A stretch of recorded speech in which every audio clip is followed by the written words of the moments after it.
I think we need to stop demonizing young men's horniness because wanting to have a relationship and wanting to have sex with Right. someone, it does the following. It turns Right. you into a better man. I think so. You start thinking about dressing, you start thinking about kindness practice, you try to make people laugh, you take risks, you learn how to endure rejection.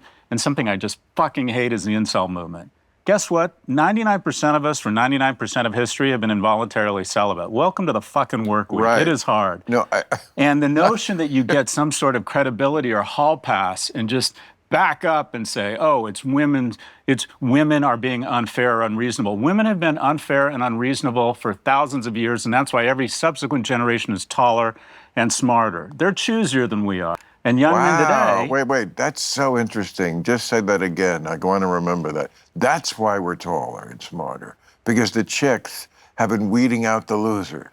Dude, for thousands of years. Right? Isn't that what you're saying? The chocolate and peanut butter of evolutionary progress is men want to spread their seed to the four corners of the earth, and women deploy a finer filter screen to pick the smartest, tallest, fastest, and strongest seed. And that's why our kids are smarter, faster, stronger than the generation before. Only 40% of men have reproduced throughout history, 80% of women.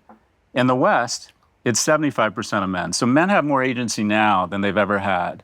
And also the bar's never been lower. If you're a dude who's reasonably in shape, has a job, works out, you put yourself in the agency of strangers, you put yourself in the top 20% of men, and if you stay in the top 20% long enough, you are going to find yourself being voluntarily incelibate, which is fucking awesome. I am so sick of young men complaining they don't have agency. They have more agency now than you or I had. They don't have the venues, they don't have as many places to meet.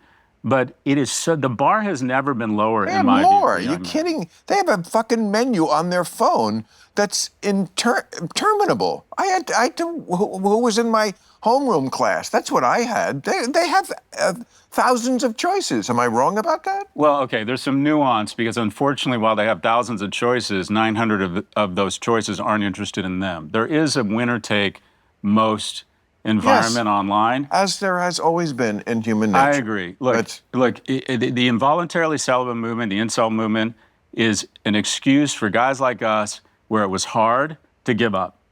And the reality is, I was involuntarily celibate for the first 19 years of my life. I've said the same. No one would participate in my plan. I could not agree more. We just didn't brag about it. We tried to keep it quiet because it was embarrassing. The last thing I wanted to do was trumpet that I can't get laid. No, so 100%. Yes, you're so right. It just shows the vast difference in generations. That's their approach to not being able to get laid.